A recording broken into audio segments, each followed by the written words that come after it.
Okay, let me hit the lights and we'll get started. Practice guide, obviously you can kind of tell here we got some vocab. I put the vocab in a box this time. The reason why some of the sentences were a little bit longer, I didn't want you to get confused like how you're supposed to read it and stuff, so I put it in a box. I might do that for the rest of them, that I'll put a little box on the vocab words so you kind of know the words you can pick from. Let's see, I think I give you exactly enough words for exactly the number of spaces for your practice test here. Obviously we have a couple questions here of each type of kind of what you need to do, what we spent the most time on. Obviously you can say there's up to 12 questions. Goal today, we're going to go through number 6, 5 or 6. I think we might stop at 5 today, and we'll just continue on tomorrow, because 6 is kind of the middle of a type of problem there. We might get to it. We'll see kind of the timing here. All right, let's start with the vocab here. Okay, so these are all the vocab words. Hopefully you can see this. Now remember, you're trying to match the vocab word with the blank, the space that's sitting here. Okay, I tried to give you a little more room than I did last test, so you got a little bit more. We got some cool video games here, I guess. This probably is what Apple TV today. It's just crapping itself. The second time it's done this today.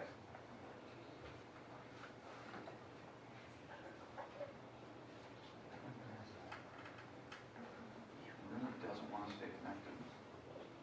There we go. I don't know why it's doing this. Okay, anyway, I'm sure it's going to kick me out about 4 more times here. All right, let's go through a couple of these words here. What I'm going to do, I know this is going to seem a little weird, I'm basically just going to walk through these words and just tell you kind of what the definitions are. Okay, and then you can kind of figure out which word and where they're at. Does that make sense? So you can kind of like fill in where they need to go. Okay, we'll start with inductive reasoning. Okay, basically, inductive reasoning is a type of logic where you're using patterns, observations, common sense to make a logical conclusion, a valid conclusion. That's what inductive reasoning is. It's street smart. That's inductive reasoning skills. Okay? Any questions with inductive? Yeah, hopefully you've already found it. Right? Inductive, using common sense patterns to make a conclusion. Congruence, equal in size, shape, and measure. Okay, that's when you're congruent to objects. Things that are equal in size, shape, and measure. Okay, we've done that a lot. The little congruent symbol is the equal sign with a little tilde above it, a little squiggly. That's equal. Okay? We use that for geometry shapes. Shapes can be congruent. We don't say shapes are equal, they're congruent. All the things about them are the same. Right? Contrapositive. A contrapositive is doing a negation on the converse of a sentence. It's a conditional statement, but we're negating the hypothesis and conclusion of the converse. So that's a contrapositive. How I always remember that contrapositive starts with C-O-N, that goes with converse. That's how I always think of it. So it's putting the word not in there on the converse. Complementary. Complementary is angles that sum to be 90 degrees. They add to make 90. They sum to be 90. That's complementary. How I remember complementary, I always think of like the word corner. C-O, that's how we started, complementary, C-O. Okay. So I think of the first couple letters. Okay, that's the first 4 words. Is there any questions with vocab so far? Am I going too fast for you? If I am, please stop and ask a question. Okay, postulate. A postulate is an assumed truth in math. It's something that that we accept, we take for granted, we accept it as truth. There's no proof needed. We don't prove them. That's a postulate. It can be also known as an axiom. But it's a mathematical statement we accept without proof. Okay, counterexample. A counterexample is a type of example where it follows the hypothesis, but it disproves the conclusion. The conclusion is wrong.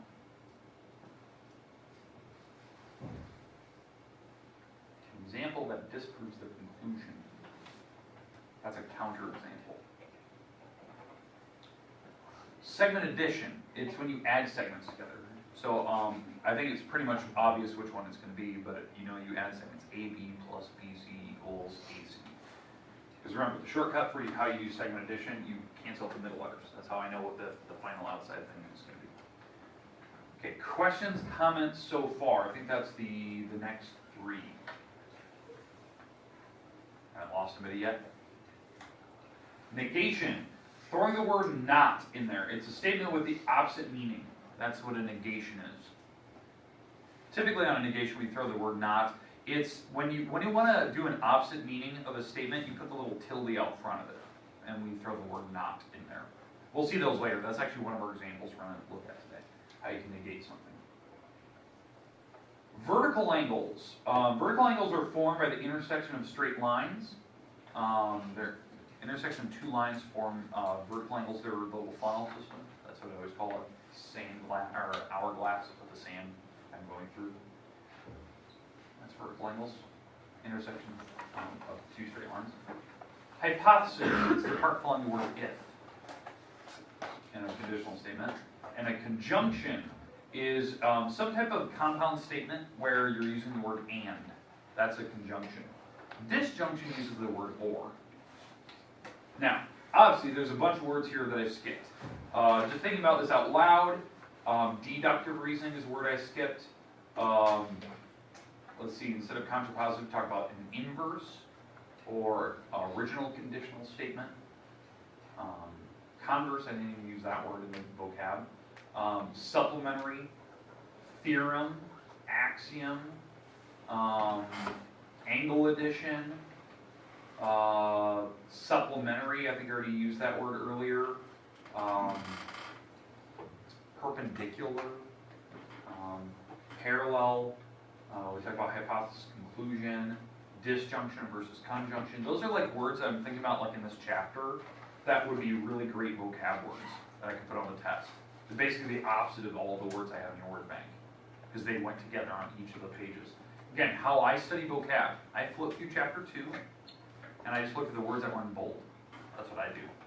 Because obviously these words were in bold and I just skipped them. So that's what I would do. Okay, questions on the vocabulary. Definitely study it. I'm not joking when I say the most commonly missed questions on my test are always the stupid vocab. And that's just not studying them. It's not opening your book and willing to read them. Because I'm not making words up. I'm picking the bold words in your book that were highlighted. There's like 2 or 3 per page. You should be looking those up. And there's a dictionary in the back of your book. So love God, look at that. Okay, we get with vocab. Okay, remember, vocab on the test, very similar to that. About the same number of words, same number of blanks, write in the words. Do not draw the stupid line thing. I don't check that. That's kind of wrong. Like, you're not following directions. Write the words down. Okay, let's go down to number 2. Now, I'm going to do one of these for you, just so you can see how to do this. So, this is the part where we were doing inductive reasoning. We did these in class one day. It was one of our little challenge questions that we did, where you had to find the next number or numbers in the sequence. Okay, and on this particular problem, you have to find the number in the blank, the missing value that's in the blank, and the next 2 after it. Do you see that? And you have to identify what type of sequence it is. There was 2 types if you don't remember. The 2 types of sequences, I want to put them on the board. There was just the typical sequence. Typical sequence is just any random sequence. So these could be just regular sequences. And if it's special enough, it could be arithmetic. Now, if you don't remember what an arithmetic sequence is, this is where the gap between your numbers is always the same number the whole time. It doesn't bounce around. What I mean by arithmetic, it's like maybe on your problem, they're adding 4 each time. Like there's no difference in gap. Okay, or it's going down by the same number. That would be arithmetic. These are kind of a rare case. Typically, like these are the most normal ones, where there's random numbers bouncing back and forth. Okay, or they're changing the pattern. That's a sequence. Okay, over and over and over. Okay, now here's my question to you: is there a certain one you'd like me to do for you? 3. Problem number 3. Okay, I'll do that one for you right now. Okay, so let's look at the gap. This is how I do sequences when I first start them. I always look at like what is the difference? They call this the common difference. Like what's the gap between my numbers?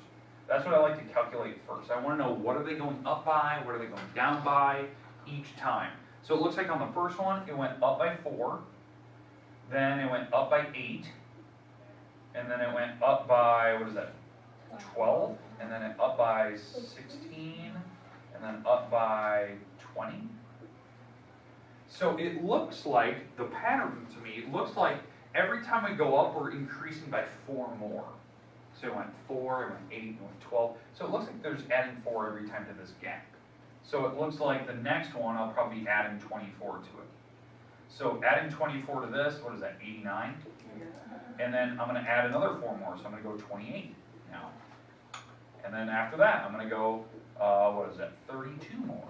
And I'll just keep adding and I'll just keep getting the numbers. So I found the one that's in the blank, but now I got to find the rest of them. So adding 8, so that would be a 7, carry a 1, was that 117?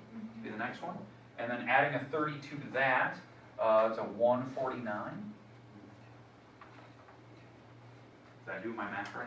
I can't have my head. That's weird. I can't do it. Okay, now, we found the missing blank. We found the next 2. What type of sequence is this? Is it arithmetic, or is it just a typical sequence?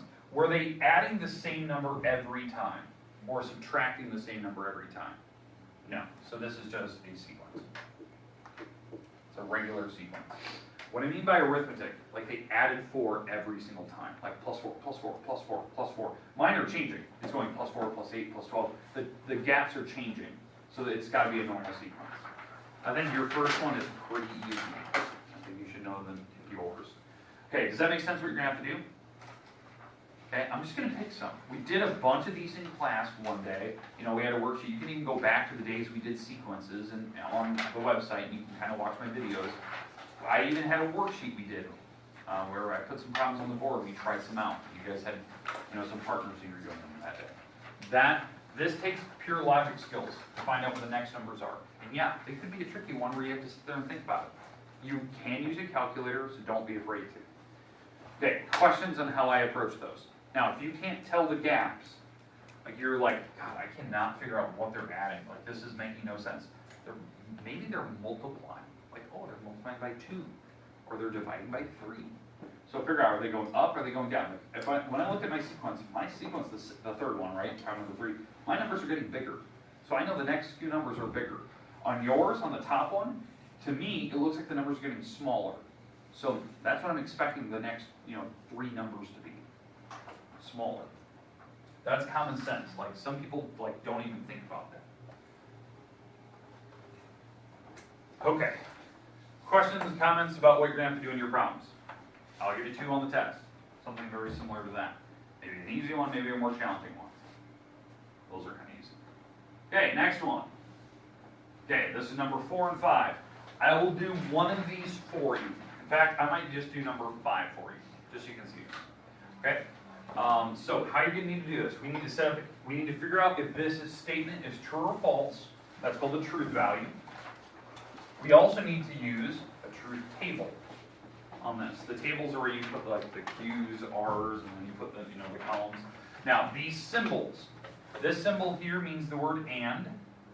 This symbol means the word or. So this is a conjunction. That's a disjunction. You got to know the V's and the up arrow key. Okay.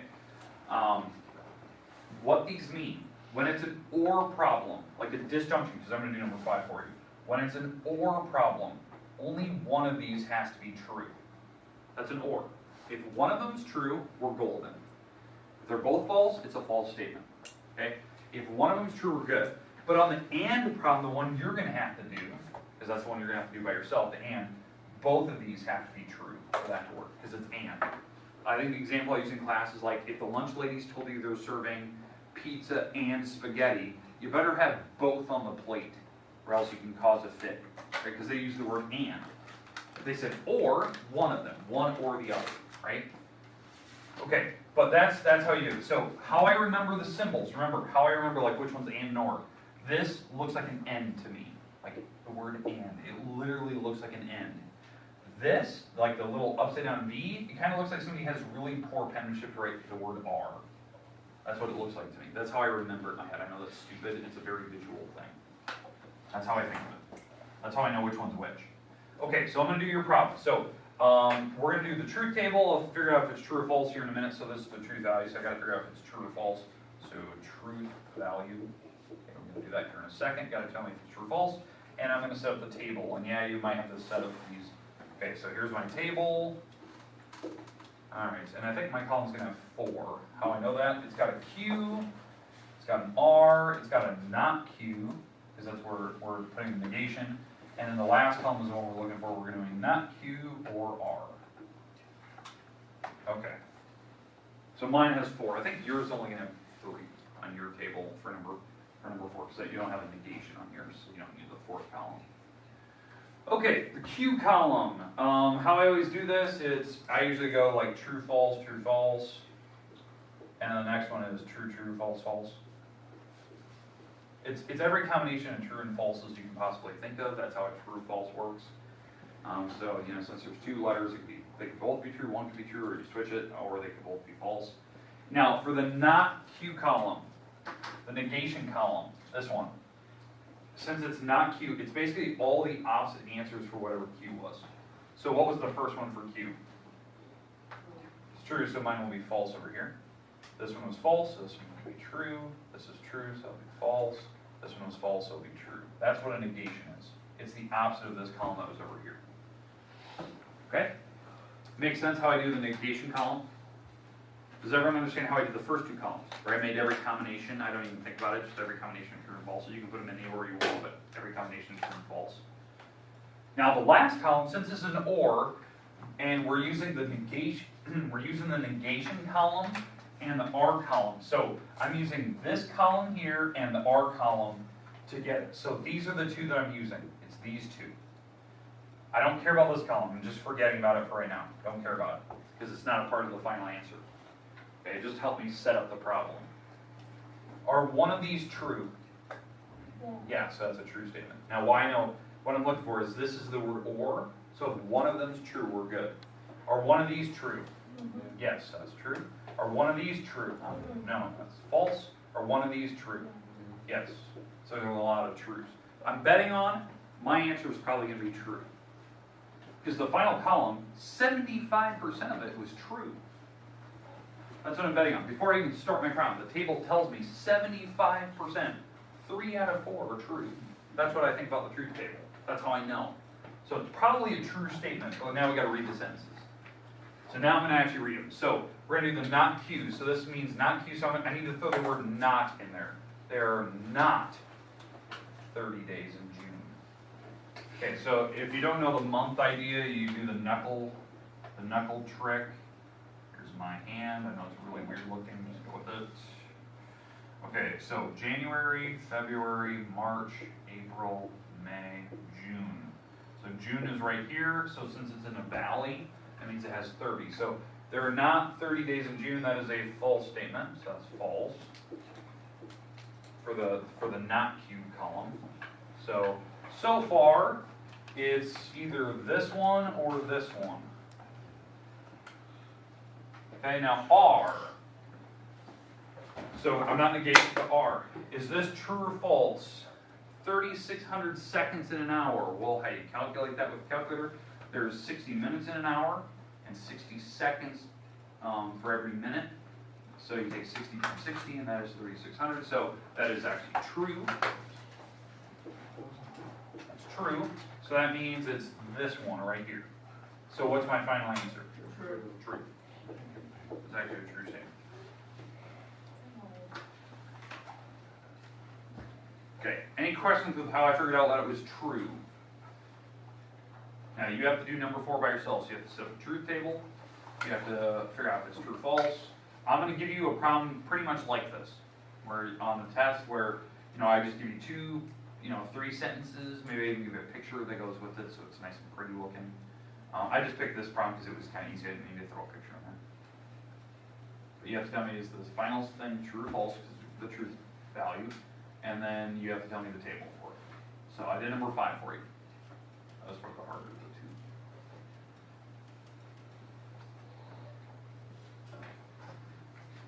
the 2. Okay, questions, comments?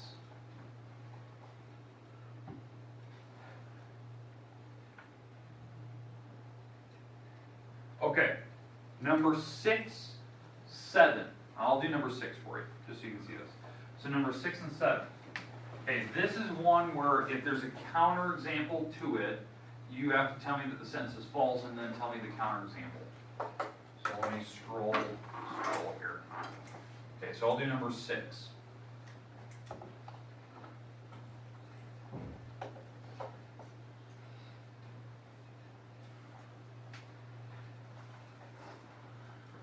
Okay, so if you live in Chicago, then you live in Illinois. Is that true or false? Is there a Chicago in any other state other than Illinois? So, are you living in Illinois if you live in Chicago? Yes. This is a true statement. There's no other Chicagos. Now, how you do this, like on test, I'm not going to give you one where you have to do research. It'll be something very glaringly obvious. It'll be like something like, your pet has spots, then you have a Dalmatian. That's not true. You could have a frog for all I care. Frogs have spots sometimes. So, it'll be something obvious where you don't have to like think too hard about it. But if it's false, then tell me why. Maybe the sentence was false because you live in another state, like you live in Maine or something like that. Okay, but I'm going to give you something that's very, very obvious. You won't have to think too hard about it. So, okay, so just kind of keep that in mind. So it's a true or false statement. If it's false, give me the example why it's false. And maybe there's another example that works. Be careful of that, because the problem could be very deceiving. I know there's one on the homework that really got people where it was something like this.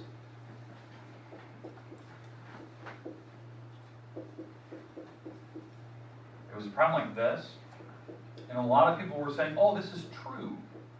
But what this sentence is actually saying is that this is the only answer. That your x had to be 4.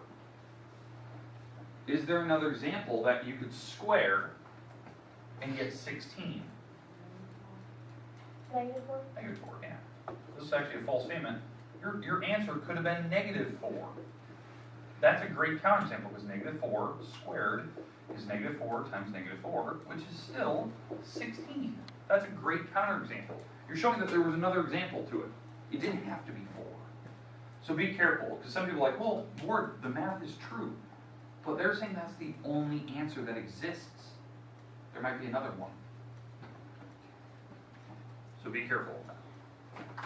Okay, questions, comments about how you're going to do that problem? It's true or false. Okay, that's where we're going to stop today. Okay, your goal today is try to get through maybe 1 through 5 today. You know, because I skipped a couple, so maybe you want to go back and fix those. Tomorrow, we're going to finish the rest. So maybe we'll start with number 8 and we'll kind of work our way down. Okay, because obviously you want to probably try number 7 by yourself. Now we're on a short period tomorrow, so it'd be kind of nice that we only have a few problems left. I'm kind of saving the proof ones for tomorrow, so you can kind of see what I expect you to do, and kind of what things you need to be able to show me and all that good stuff. So if you want, you can keep working. It's not a big deal. It's just that, when is this practice test due? Thursday, because we take a test Thursday. Now I know some people like to take it home and study. That's fine. Yeah, I'll let you study it through whenever you get done with the test. But make sure that you're at least working on it. Now, today, I'm going to give you the rest of the class, which you have about 16 minutes or so. You can work on, all you have to do on that homework that it wasn't really homework, it's just kind of like a challenge question. You try a couple of geometry proofs from that assignment, that page 147, 156. Try a couple, put them in your notes. If you have them done, I want to see it. I want to see that you actually tried. So have your notes out. I'm going to give you some points today for even attempting to do this. Okay, and I'll kind of walk around the room and get some stuff done. So, Jack, you probably want to watch the video today. Yeah.